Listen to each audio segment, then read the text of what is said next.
Hey, my name is Jobby, and we're taking a look at the Planet X Pluto, a third-party version of Megatron from Fall of Cybertron. And as you could have probably guessed, I still haven't played the game, shut up. And this figure is actually on sale at the Big Bad Toy Store for a actually decent price for a third-party figure. Out of the box, he doesn't have a Decepticon logo on his chest for obvious legal reasons. Normally, this would call for a Decepticon sticker, but the way this guy is designed with all the points and angles, that would entail that you have to fold the sticker onto there, and I ain't dealing with that shit today. Stickers work best when it's a completely flat surface. For something like this, you'd need a water slide decal, something similar to what they include with Gundam.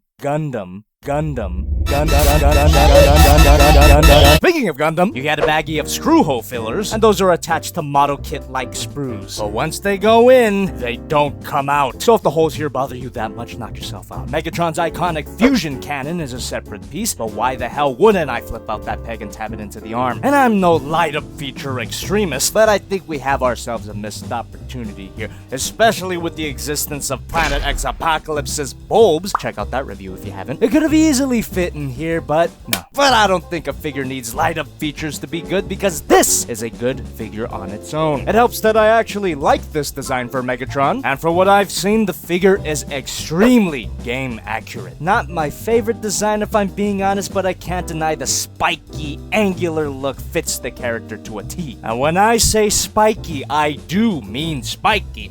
Shit! Not exaggerating. You want to be careful when handling this thing. Proportionally, this design doesn't really do it for me. I'm generally not a fan of the roided up look of the Cybertron bots. And here's a little touch of blasphemy. I actually like the Megatron design from the last night better. Ooh. If anything else, this Megatron design is my Lord Megatron! Shut up, Starscream. No one likes you. Well, Go check out that video if you haven't. I had a great time recording it. we're surrounded by killer Dinobots at Shockwave's testing site. Send backup immediately! Hello? This entire chest plate lifts up to reveal his insides. That's his spark, I assume. And it doesn't quite tab in, but it's not annoyingly loose. Wouldn't it be funny if you lifted up that chest and it revealed a pair of JobbytheHong t-shirts?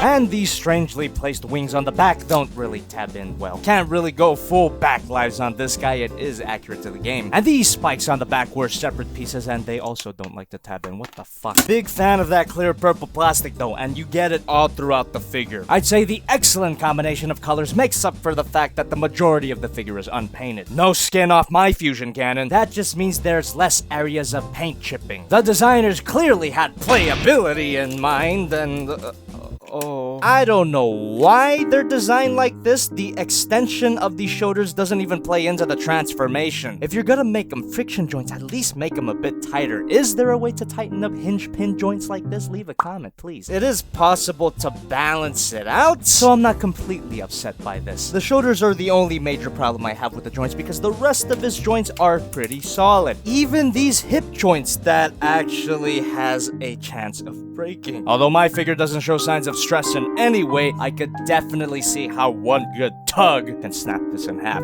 Questionable design choices, so questionable that Planet X gives you an extra hinge joint. But you only get one. Don't fuck it up. As long as you're careful, you will not have any issues posing this guy. Ball joint at the head, can't look up that far. Shoulder moves up at this point, and I've already talked about this bullshit. Rotation, bicep swivel, bend at the elbow, wrist swivel, fingers can open, which allows him to hold this included sword, and this is the ultimate. Oh shit! Telling you guys, no exaggeration. If you wanted to do a ghetto diabetes test, there you go. And at first glance, it might look like there's a lack of a waist swivel, but don't fret. Flip out his cock, and there you go. And on this day, the beast is pleased. He would be more pleased if you checked out Swivelman no Uta, link in the description. What's that thing? What is he?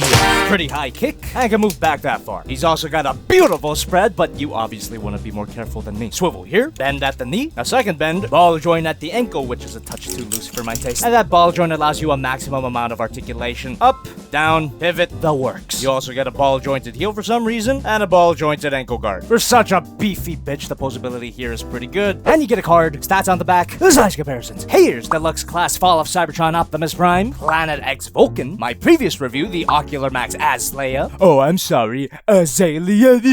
I actually have nothing to counter that with. I was legitimately wrong and I apologize. And the Planet X Apocalypse. And unlike Apocalypse, Pluto here is not a bitch to transform. Let's get into it. Remove the cannon, extend it, and that's gonna come into play later. Flip up these arm panels, fold in the hand, close it up of course, collapse the arm, fold down the shoulder spikes, and all the same things on the other arm. Point the arms up, untab the shin, rotate the thigh spike, rotate the thigh itself, open up the calf, rotate the ankle guard, rotate the heel, rotate the whole foot, fold down the toe, bend the knee all the way up, fold down that shin spike, there's a little tab at the end of that spike, which the former heel can plug into. Fold up the folded up foot, and all the same things for the other leg. Turn this whole thing over, untab the wings, open up the back, hinge joint, pull the back down, but while you're doing that, pull out these thrusters. Before we plug the vehicle head into the body, you want to bring back the cannon. There's a hole here that's obviously meant for the cannon's peg, but I think that's a bit overkill, so fold up the peg and let these little tabs do the work. There's a pair of tabs here where the vehicle head can plug in. Now close up the back. For the back of the figure, fold up the chest panel and that tabs in. Fold down those thrusters and they don't plug in at all. Shift down the shoulders, and for the wing struts, hinge joint, rotation, fold it flat, and those plug in. Bring back the sword, and that plugs into this hole in the front. And more attentive viewers may notice that hole was between his legs. Insert obvious joke here.